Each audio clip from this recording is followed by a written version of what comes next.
Welcome back to 10-Minute Prophecy. We hope that you have learned a lot so far. So now we're going to go through the prophecy of Daniel chapter 8. Now, Daniel chapter 8 is also connected with Daniel chapter 9. Also, this prophecy magnifies Daniel chapter 7, which magnifies Daniel chapter 2. Can you see that Daniel chapter 2 is the framework in which all the prophecies, including Revelation, are based on? You'll see the connection when we get to Revelation. And so let's begin. The prophecy starts out with Daniel referencing the historical time in which he got the vision. With this information, we can pinpoint the time in history in which the vision was given. Daniel chapter 8, verse 1. In the 3rd year of the reign of King Belshazzar, a vision appeared unto me, even unto me Daniel, after that which appeared unto me at the first. So when we look in history, the 1st year of Belshazzar's reign was 540 BC, and his 3rd year was 538 BC. We now know the time of the vision and when it was revealed. Verse 2 says, And I saw in the vision, now it was so that when I saw, I was in Shushan the palace, which is in the province of Elam, and I saw in the vision, and I was by the river Ulai. So here Daniel gives his physical location in the Babylonian kingdom. He was in Shushan, likely because it was where one of the palaces of the king was, as well as where Daniel conducted the business of the kingdom, being one of the ministers of the state. Verse 3 and 4 starts the vision. Then I lifted up mine eyes, and saw, and behold, there stood before the river a ram, which had 2 horns, and the 2 horns were high, but one was higher than the other, and the higher came up last. I saw the ram pushing westward and northward and southward, and no beasts could stand before him. Neither was there any that could deliver out of his hand, but he did according to his will, and magnified himself. Did you notice any familiar characteristics to an animal in Daniel chapter 7? We see that it is similar to the bear. The ram has 2 horns, and one was higher than the other, and the higher one came up last. Not only that, the ram seems to push to all the corners of the earth. Who is this ram? Verse 20 tells us this. The ram which thou sawest that had the 2 horns, they are the kings of Media and Persia. So now we know the identification. The 2 horns represent the kings of Media and Persia. The higher came up last, which symbolized Persia. Persia was first simply an ally of the Medes, but eventually came to dominate the kingdom. We also see the ram pushing in all directions, which symbolizes its conquest of the then known world. After conquering the 3 kingdoms of Lydia, Egypt, and Babylon, the later kings, especially King Ahasuerus, extended the conquests.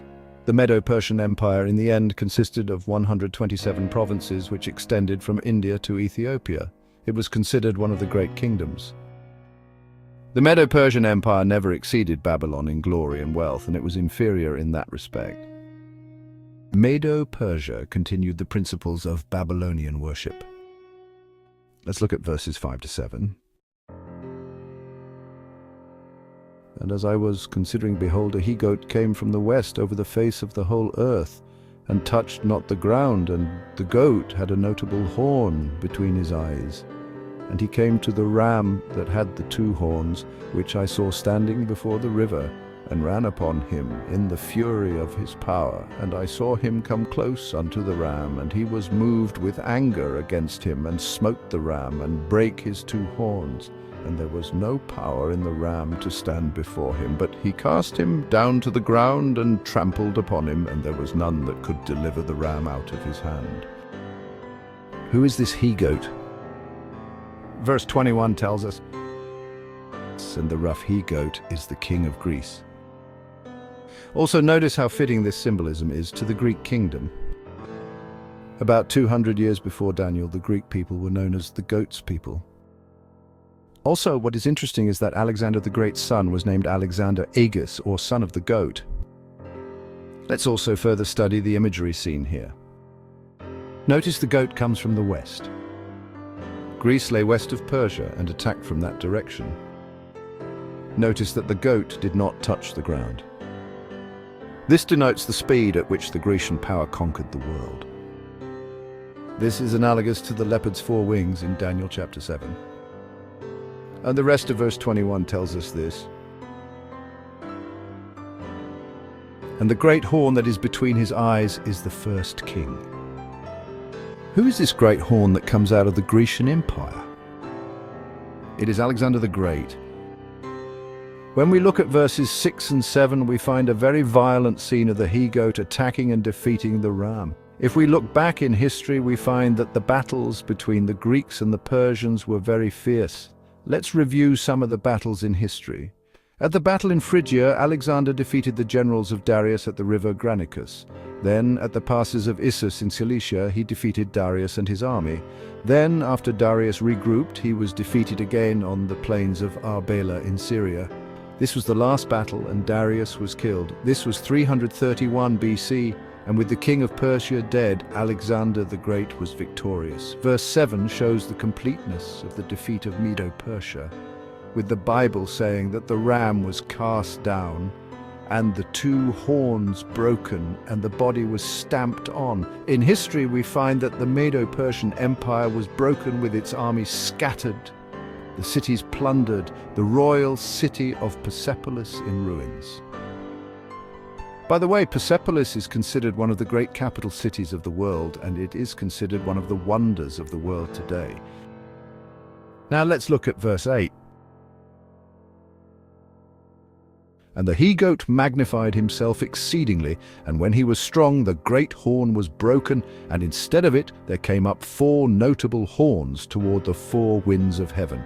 The kingdom of Greece becomes greater than the conquered kingdom, but notice something about the great horn. It is broken at the prime of its strength. Usually kingdoms are weakened by luxury, rebellion, or weak kings, but Alexander the Great is broken at his prime.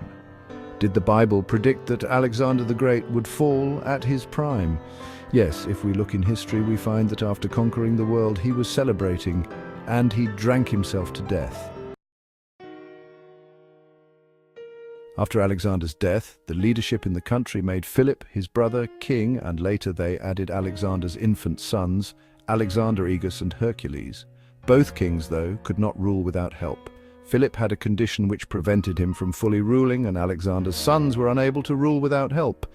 So the advisors ruled the country. During the next 40 years, there was a lot of issues, and eventually the kings were all murdered.